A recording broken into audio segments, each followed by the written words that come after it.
Eu acho que só começando para as pessoas que estão vendo, o objetivo dessa palestra é muito claro. Tipo assim, se eu pegar esse celular aqui e jogar no chão, algumas pessoas, eu não vou falar ninguém, conseguiriam calcular a velocidade que ele bateu no chão. Mas todo mundo sabe de física o suficiente que ele não vai para a Lua, que ele não vai subir. E eu acho que hoje a inteligência artificial generativa as pessoas estão tratando como mágica. Tipo, ela não sabe como funciona, só sabe que funciona e bora lá. Hoje eu quero dar essa intuição. Assim, você não vai conseguir calcular a velocidade que ela vai bater no chão, mas você vai saber que se estiver subindo, provavelmente está errado.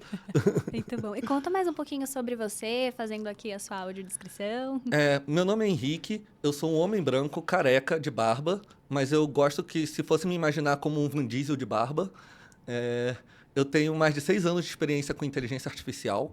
Eu estou aqui na Serasa há 2 e tem sido uma loucura. Porque quando eu entrei, tinha várias coisas que eu não sabia da Serasa. Tipo, nós somos o maior data lake da América Latina. Cara, aqui a gente é super inovador, a gente trabalha com as 3 clouds, a gente trabalha com a galera da cloud para, tipo, estar na ponta da tecnologia. Hoje eu também estou liderando as frentes de AI generativas aqui. Então, cara, tá sendo bem divertido 2 anos aqui. Muito bom. Serasa é mais do que só cartinhas, né? Somos Data Tech. Sim, sim. E eu posso afirmar que desde que eu entrei eu nunca fiz nenhum score, gente. Eu não sei nem fazer score, tá? Tá tudo bem. Tem muitas outras coisas aqui. Sim. E vamos lá, começando. Assim, gente, não se assuste. Algumas partes vai ficar um pouquinho técnico, mas eu juro que é bem pouquinho, tá? Primeiro, o que é inteligência artificial generativa? Cara, inteligência artificial generativa é um campo pequeno da área de inteligência artificial. Se você ver ali, tem a inteligência artificial, machine learning, deep learning, aí vem inteligência artificial generativa. Então, ela é só uma inovação dentro do campo de deep learning. E vale a pena também ressaltar que ela faz parte de modelos supervisionados. O que isso quer dizer? Eles têm que ter dados, eles aprendem com dados. Igual os outros modelos, igual uma previsão de demanda, igual a todo o resto. Aí aqui eu tenho uns exemplos de modelos generativos. Cara, tem o chat GPT-3 e agora o 4. Cara, ele gera textos, todo mundo aqui já deve ter feito alguma pergunta para ele. Tem o DALL-E, que é aqueles que sempre quando você vê uma imagem assustadora, é o DALL-E. E tem o GitHub Copilot, que se alguém aqui codar já deve saber dele, ele cria códigos automáticos. E aqui embaixo tem 2 exemplozinhos de tipo criação de imagens. O modelo generativo, o que ele muda do machine learning tradicional? É que ele cria. Antigamente o machine learning só servia para falar assim, brother, sua venda do mês que vem vai ser X. Ou tipo, esse cara vai comprar ou não vai comprar. Esses não, esses eles começaram a criar coisas. E é por isso que o nome é generativos. Aqui eu botei algumas lendas e mitos que eu vejo na internet, toda vez que eu vejo eu quero morrer, assim. Cara, ChatGPT está criando custos gigantes. IA acabará com os empregos. O engenheiro do Google diz que a IA está ganhando consciência. E a Samsung proíbe o uso de IA após vazamentos de dados. E, basicamente, várias empresas hoje proibiram o uso de IA generativa dentro delas, tá? Mas, assim, vamos entrar aqui como esses modelos funcionam. Mas, de novo, não se desespere, não tem código, mas tem um pouquinho de técnico, mas tá fácil. Cara, primeiro vamos falar do Transformers. Um monte de gente deve tá falando essa palavra perto de vocês. E não é o filme do Michael Bay. Transformers foi o nome da arquitetura que, cara, fez esse boom da IA generativa. Ela foi criada por um laboratório chamado DeepMind, que pertence ao Google. E essa arquitetura ela é baseada em atenção. O que é atenção? É bem simples. Tá vendo aquela frase ali em cima? O modelo ele vai pegar cada palavra dela e vai ver quais são as palavras que estão mais perto dela e qual essa palavra... E ele cria uma matriz de atenção. Então, ele faz isso para todas as palavras e tudo que esse modelo vai fazer é muito simples. Quando você botar a primeira palavra, ela vai ver qual palavra tem mais atenção com essa segunda palavra. E vai assim criando as palavras. Por isso que os modelos deliram. Que, por exemplo, se você perguntar qual o rei da Inglaterra de 1969, o que ele vai fazer? Ele vai botar rei, e rei provavelmente vai ter uma atenção muito forte com, sei lá, Henrique, Luís, Elizabeth. Então ele só vai pegar rei, nome, que está com atenção e perto. Isso é o delírio deles. Mas, assim, eles não estão criando consciência, eles não sabem nem fazer matemática, por exemplo. Eles são bons em quê? Em prever a próxima palavra, baseado em atenção.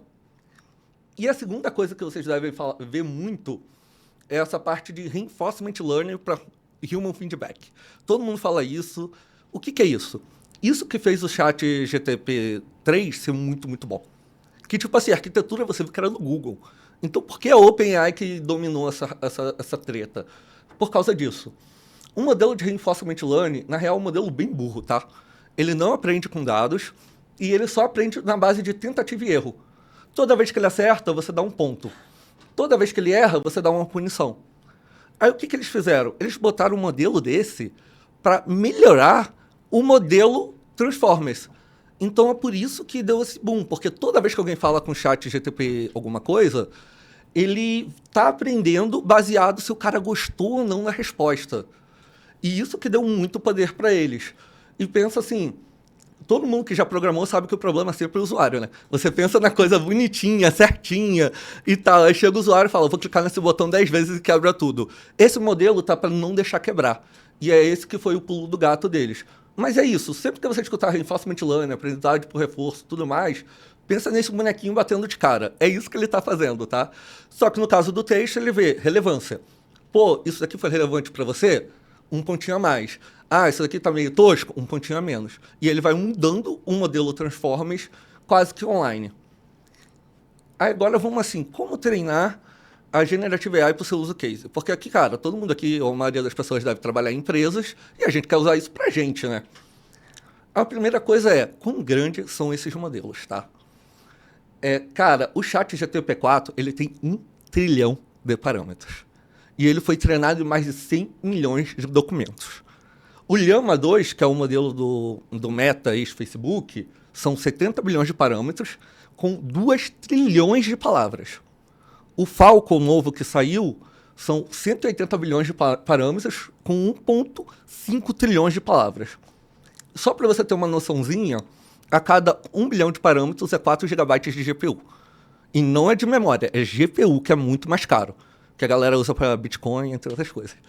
E, então, pensa assim, só o GTP4 ele precisa de 4.000 gigabytes de GPU. Isso é muito dinheiro. Então, como se treina um modelo generativo sem abrir falência? Sim, tem jeitos, tá? Cara, os principais 2 caminhos são, seu modelo não precisa ser tão grande quanto um GPT. Pensa assim, cara, o GPT hoje ele responde qualquer coisa, gente. Se você chegar para ele e falar assim, faz esse resumo dessa frase para mim, como que eu faço para pular corda? Eu já fiz essa pergunta numa demo. E ele responde, ele sabe o mundo. A sua empresa precisa disso? Não precisa. Por exemplo, a gente aqui da Serasa não precisa de um modelo que ensine a pessoa a pular corda, que traduza do português para o francês, entre coisas assim. Então, o seu modelo não precisa ter 1 trilhão de parâmetros. Ele pode ter bem menos. E existe um case muito famoso da Bloomberg, que ele criou um modelo especialista para falar só de dados financeiros. Ele usou 50 bilhões de parâmetros, ele gastou $20 mil para treinar, e ele é melhor do que o GPT para dados financeiros. Porque ele é especialista, ele só faz uma coisa. Então, provavelmente, você, para a sua empresa, só vai fazer uma coisa. Você não precisa de tudo. Ou retreinando o modelo existente. O que acontece? Aquele modelo lá com 1 trilhão de parâmetros, 70 bilhões de parâmetros, o que você pode fazer? Você pode pegar de 5 a 10% dos parâmetros do modelo e treinar ele para o que você quer que ele fale. Por exemplo, aqui a gente na Serasa tem um problema muito grande com a palavra score. Que, cara, a gente usa score Serasa. Mas, cara, se eu jogo no GPT na vida, ele não faz a menor ideia que é score. Então, eu posso pegar um modelo grande, 5 a 10%, e treinar ele para ele só aprender a palavra score. Mas eu não quero que ele esqueça as outras coisas. Eu ainda quero que ele seja inteligente, que ele responda de maneira natural e tudo mais. Então, esse pode ser um caminho. E a vantagem dele é que você só precisa de 500 a 1.000 dados por categoria nova que você quer ensinar. Então, por exemplo, eu precisei de 500 a 1.000 dados que falam de score. E também é um jeito muito mais barato até do que treinar do zero. E é sempre uma opção. O ruim do modelo, retreinando o modelo existente, é que ele não esquece o que ele já sabe. Então, você tem que tomar cuidado que se você botar em linha aberto na internet para qualquer pergunta, o cara realmente pode perguntar uma coisa aleatória e ficar te usando, por exemplo, para fazer uma tradução. Agora eu vou entrar na parte mais importante, tá, gente? Que eu acho assim, eu vejo muita gente fazendo pergunta, mas as pessoas nunca sabem fazer a pergunta do jeito certo. Como fazer um prompt? Primeiro, o que é prompt? Cara, todo mundo que já mexeu com o modelo dele fez um prompt. É basicamente uma pergunta, tipo, resume o texto abaixo para mim, o que são antibióticos? É uma pergunta que você faz, mas só que pensa assim, esse troço ainda é um programa de computador complexo e tal. Então, se você fizer as perguntas da maneira certa, usando as coisas certas, cara, ele funciona muito melhor. Às vezes você não precisa nem retreinar o modelo, você precisa saber fazer as perguntas. Vamos lá, guia básico, seja claro, repita as instruções no final, porque, cara, todo mundo conhece aquela pessoa, eu sou um pouco essa pessoa, que começa a frase falando assim, me ajuda a beber água nessa caneca? Aí eu vou falando, olha que caneca bonita, que não sei o que não sei o que. Mas a minha pergunta tá lá em cima, então deixa a pergunta pro final, porque é isso que ele vai receber como instrução. Seja claro, então assim, nada de ficar falando abstrações, fala assim, cara, eu quero isso desse jeito. Especificar a estrutura da saída. O que é especificar a estrutura da saída, tá? Pensa assim, resuma esse texto para mim em poucas palavras. Cara, além do modelo ter que resumir o texto em poucas palavras, ele vai ter que tentar interpretar o que são poucas palavras. E poucas palavras para uma pessoa, até para um humano isso dá ruim, que para mim pode ser 100, para você pode ser 200, para outra pessoa pode ser 500. Então, especificar a estrutura da saída, falar assim, resuma esse texto em até 500 palavras. Ou me dê isso passo a passo. Você já tirou uma interpretação do modelo que ele já vai ficar mais fácil de ele chegar onde você quer. E o último é fornecer contexto. O que é fornecer contexto? É você, por exemplo, explicar a Serasa é uma empresa que negocia dívidas, mas também tem crédito, que está aqui para ajudar os brasileiros e tudo mais. Então, agora, me responda isso da Serasa. Isso ajuda muito a ele a performar para o seu caso de uso, entendeu? Ou até, tipo assim, eu preciso fazer um TCC. O que é um TCC? É um documento de final de faculdade que eu tenho que escrever, um texto e tal. Então, assim, você fornecer um contexto no início ajuda. Aí você fornece um contexto claro. No final, você fala o que você quer que ele faça e especifica a estrutura de saída.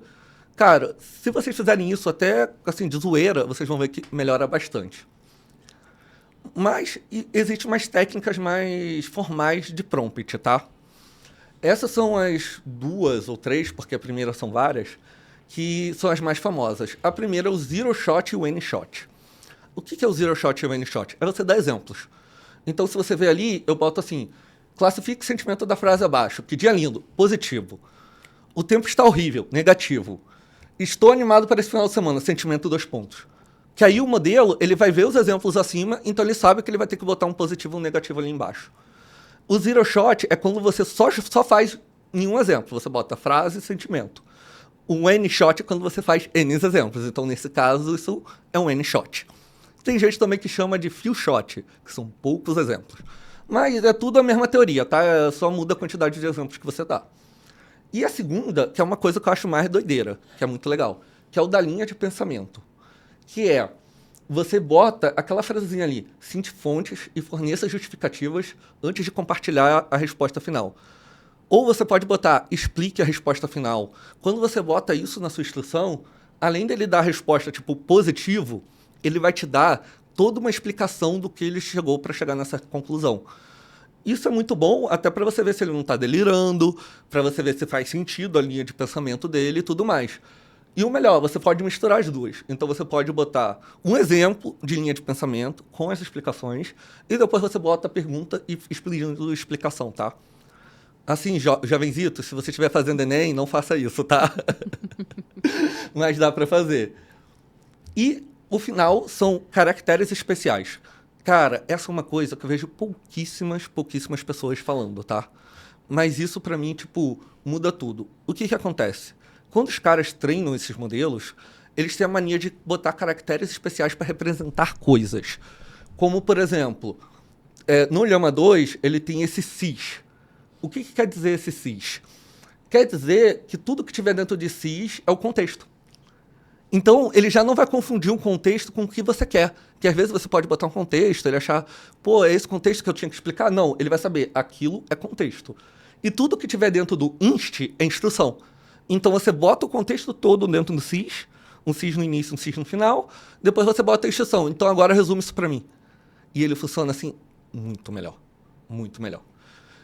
No GPT, eles têm tipo Start of Text or BOS, que é Beginning of Sentence. E, cara, se você bota isso, também já facilita. E todos os modelos, tá? Todos. O ruim é que não é padronizado, tá, gente? Então você tem que pesquisar para qual modelo você está usando. Mas, cara, só de você fazer isso, e assim, talvez você não faça isso no seu dia a dia, né? Para perguntar, sei lá, uma coisa aleatória para o chat GPT. Mas, por exemplo, se você quiser usar o chat GPT dentro da sua empresa, cara, estruturar um contexto, estruturar um prompt com essas premissas, tipo, vai fazer total diferença. Em um resumo, só porque eu falo muito, então, para relembrar os pontos. Cara, os modelos não são caros, mas podem ser. Se você quiser criar um GPT, vai ser caro. Você precisa de dados para treinar os modelos, isso é muito importante. Porque eu vejo muita gente, até gestores, ou assim, falando: eu quero um modelo generativo para ontem. Eu falo: mas você tem conversas? Você tem o quê? Exemplos? Não tenho nada. Então, cara, assim, não. Calma. Ele não vai roubar seu emprego, tá? Mas o que ele vai fazer? Ele vai acelerar muito. Que pensa assim, eu já vi estudos que com o GitHub Copilot, você programa 47% mais rápido. E isso serve para qualquer coisa, tá? Um GPT bem treinado, você pode escrever um e-mail e falar assim: cara, deixa esse e-mail menos agressivo, que eu tô bolado com essa pessoa, mas eu não quero que ela saiba. Já acelerou sua vida. Ou tipo, escreva um e-mail para mim sobre isso. Ele já vai lá, já vai escrever, você pega a estrutura. Então ele não vai roubar seu emprego. Mas a ideia é que ele acelere bastante seu emprego. Ele não rouba até porque ele, tipo, como a gente viu ali no início, ele não pensa. Esses modelos não conseguem fazer matemática, tá, gente? Todos eles que fazem matemática, um é um jeitinho para fazer matemática, mas se você pegar, por exemplo, um Llama 2, ele não faz matemática. Mas ele sabe que, por exemplo, se você bota 15 mais 5, provavelmente por atenção vai estar 15. Então ele acerta, mas ele não está calculando, então cuidado com as contas. E, cara, quando fizer o prompt, segue as regrinhas acima, principalmente a do seja claro, repita a instrução, dê um final claro. Cara, se você seguir essas regrinhas, vai melhorar muito. E eu acho que esse último também dá para você trapacear o de cima, que é você precisa de dados. Que às vezes você não vai ter os dados. Mas, se você fizer um prompt inteligente, você pode se aproveitar já do que o chat GPT tem para criar um produto legal. Entendeu? Tipo assim, pensa, por exemplo, eu quero escrever e-mails não tóxicos. Cara, você não precisa ter dados para criar isso. O GPT já faz isso. Você cria um prompt legal que a pessoa manda a mensagem dela e com isso ela consegue, tipo, criar um e-mail não tóxico. O GPT faz isso automático. Então, cara, esse tipo de coisa, às vezes você não precisa de dados. Então é um bom jeito de trapacear e estar trabalhando com modelo generativo. E você pode usar isso até para gerar dados para você. Mas é isso.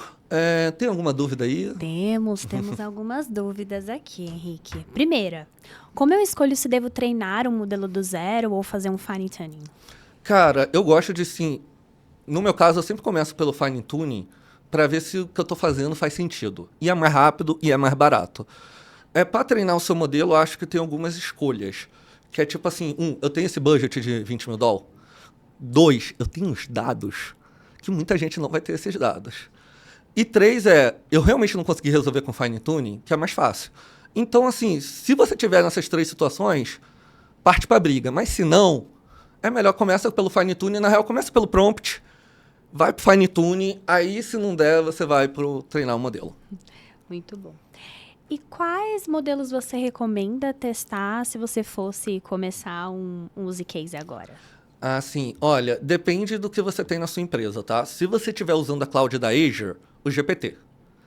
Ele é o melhor hoje e, assim, é bem difícil os outros... Alguns batem de frente, mas, assim, em pontos específicos. Ele é o mais easy to use. Mas eu também recomendaria o Llama, que a Facebook Meta liberou agora. E semana passada, se eu não me engano, a Falcon liberou um modelo com 180 bilhões de parâmetros. Se você tivesse GPU, vale a pena testar. Muito bom. O que é melhor, fazer o prompt ou o fine tuning? Então, eu sempre começo pelo prompt e você vai caminhando, igual naquela primeira resposta, que muitas vezes você resolve com prompt.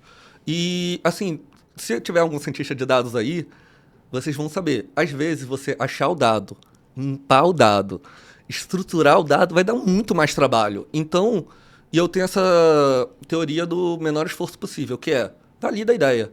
Então, às vezes, com prompt, você conseguiu chegar numa coisa que é 60% boa, bota, vê se vale a pena, aí depois você vai pegando os dados, vai estruturando, que com prompt você chega no resultado final muito rápido, né? E essa é a magia. Boa. E para encerrar aqui, então, a inteligência generativa não vai vazar meus dados? Então, sim e não. É igual do é caro e não é caro. Se você usar a versão free, tipo, eu entro lá no chat do GTPT e vou usar, ou usar uma versão de um site aleatório, sim, eles vão usar seus dados para retreinamento. Porém, se você baixar os dados, se você baixar o modelo para sua máquina, não tem mais vazamento de dados, porque o modelo está na sua máquina. E dois, todas as grandes clouds hoje oferecem os modelos deles e eles não gravam seu dado. Então, como eu falei, se você tem a Azure, provavelmente você vai ter acesso ao modelo do GTPT, até o modelo do Facebook. Se você está na Amazon, no Bedrock, você vai ter o Cloud V2, você vai ter também os modelos... O modelo do Facebook tem todos, tá? E se você tem o Google, você vai ter o Bard, o BERT. Então... E esses caras não gravam suas respostas, tá? Tanto que a gente está aqui na Serasa com uma ideia de pegar esse GPT corporativo e habilitar para a galera usar aqui. Porque, cara, adianta o nosso trabalho, faz tudo, mas só que... Cara, a gente não pode usar o público, que o público vai vazar os nossos dados, e esses não vazam. Então, sempre assim, pensa, se eu tô pagando, tá tudo bem. Agora, se você não tá pagando, aí já toma um cuidado. Muito bom. Henrique, é isso. Obrigada, viu, pela sua participação. Compartilha aí também, né, o seu LinkedIn para quem quiser bater mais um papo com você, explorar um pouquinho mais também sobre o seu perfil. Muito obrigada. Nada, eu que agradeço. Pessoas, me adicionem lá, sou super simpático. Eu faço mais piadas do que coisa séria, sacanagem. E se alguém que estiver interessado em trabalhar com coisa nova e doideiras, eu recomendo vir para Serasa. Muito bom.